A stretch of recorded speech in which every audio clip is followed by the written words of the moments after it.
पति की जान बचाने के लिए पत्नी ने भूख हड़ताल तुड़वा दी, मजदूरों को भूखा मारने के लिए मालकिन ने फैक्ट्री बंद करवा दी। वाह वाह वाह, क्या अक्लमंद औरत है, कितना बेवकूफ लीडर है।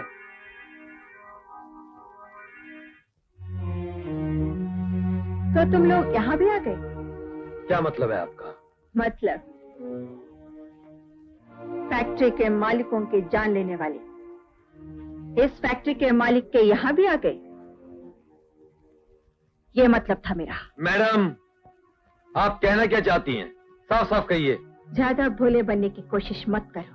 कोशिश तो आप जैसे लोग करते हैं, जो दिखते कुछ और हैं और असल में कुछ और होते हैं। हम तो सीधे साधे लोग हैं, तभी तो आपके बहकावे में आकर अपनी भूख हड़ताल खत्म कर बैठे। हाँ, बहुत भोले हो तुम लोग। यहाँ भूख हड़ताल खत्म की, वहाँ एक फैक्ट्री के मालिक को खत्म कर दिया। हमने नहीं, हमने किसी को खत्म नहीं किया, किसी और ने किया है। ऐसी तो तुम लोग उन मजदूरों से अलग हो। अगर तुम में से किसी एक के साथ बेइंसाफी होती है तो तुम सब मिलकर एक हो जाती हो, और अगर हमारे साथ जुल्म होता है तुम सब अलग अलग हो जाते हो। वाह, क्या वसूल है, क्या नियम है तुम लोगों के। इस बहस के लिए हम यहाँ नहीं आए, हम सिर्फ ये पूछने आए हैं कि आपने फैक्ट्री बंद क्यों की? अपनी मर्जी से, अपनी खुशी के लिए। आपकी मर्जी और आपकी खुशी आपकी जाती जिंदगी में चल सकती है मैडम, फैक्ट्री में नहीं, क्योंकि फैक्ट्री आपकी नहीं, जनता की मिल्कियत है। इस फैक्ट्री में मेरा पैसा लगा है। पैसा लगाकर आपने सिर्फ फैक्ट्री का ढांचा खड़ा किया है, उस ढांचे में आत्मा हमने डाली है।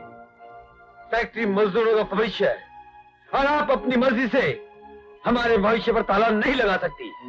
अभी कानून जिंदा है, इसलिए इससे पहले कि मामला आगे बढ़े, दुनिया तमाशा देखे, बेहतर यही होगा कि हम आपस में समझौता कर लें।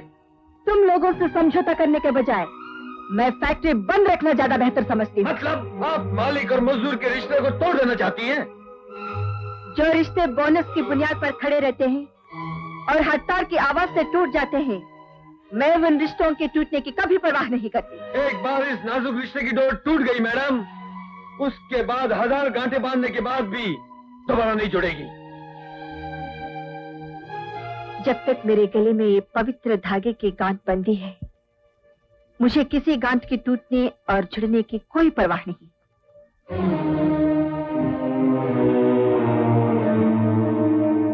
मिस्टर राम, ये कोर्ट के कागजात हैं। लीडर होने की हैसियत से आप इन कागजात पे साइन कर दीजिए।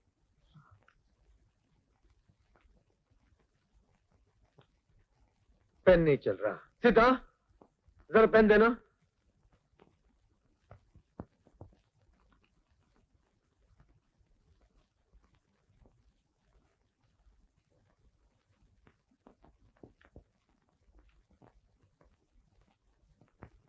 Thank you.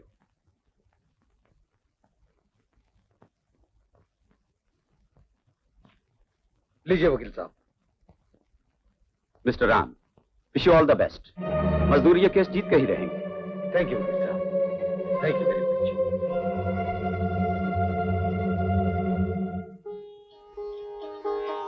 सुनिए,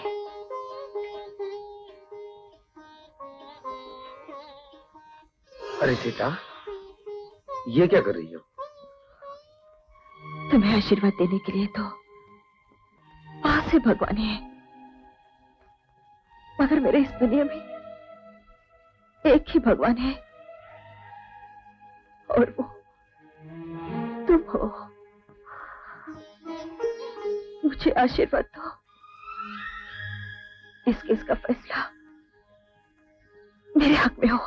मेरी दुआ है कि इंसाफ की जीत हो, सत्य की विजय हो।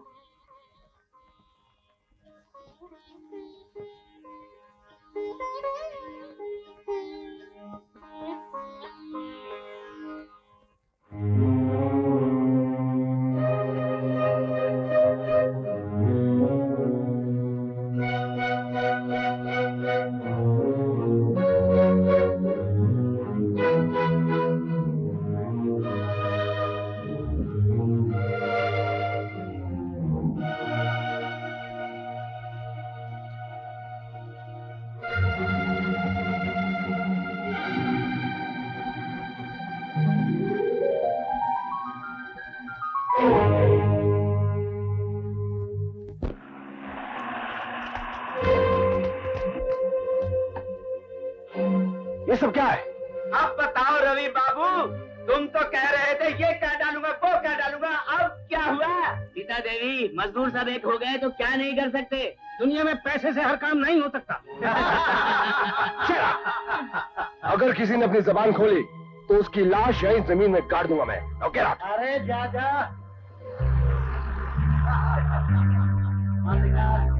राम भैया जिंदाबाद, राम भैया जिंदाबाद, राम भैया जिंदाबाद, राम भैया जिंदाबाद, राम भैया जिंदाबाद, राम भैया। राम, अंदर आओ, दरवाजा बंद कर दो। इधर आओ।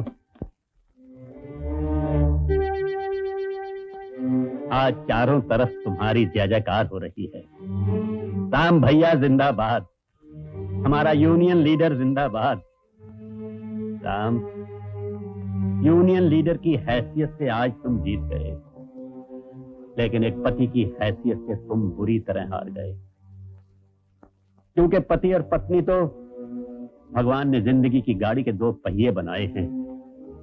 अगर एक पहिया नाकाम हो जाता है तो गाड़ी दूसरे पहिए पर नहीं चल सकती है। मतलब ये कि दूसरा भी नाकाम हो जाता है। इसीलिए पत्नी की हार में पति की हार होती है।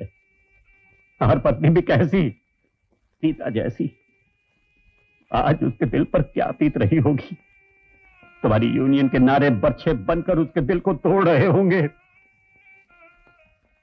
इस बारे में मैंने तुमसे कभी कोई बात नहीं की, लेकिन आज कह रहा हूं, फर्ज को जरूर निभाओ, लेकिन इस तरह निभाओ कि घर बर्बाद ना हो।